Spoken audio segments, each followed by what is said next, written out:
जी बिस्मिल्लाहिर्रहमानिर्रहीम। अल्हम्दुलिल्लाह अब हम आ चुके हैं बाहर।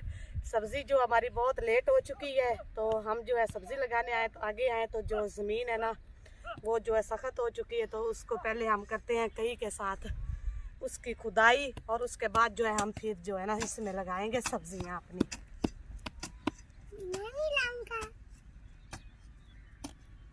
ये ज़मीन जो है ना वो सख्त हो चुकी है, और मम्मी लाऊंगा सब्जी, और मम्मी सब्जी लाऊंगा।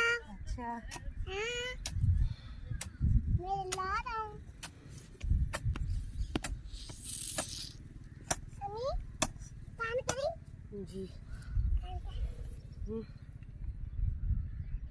हाँ कमली बेटी, चल साइड पे हो जा, पीछे हो जा। मम्मी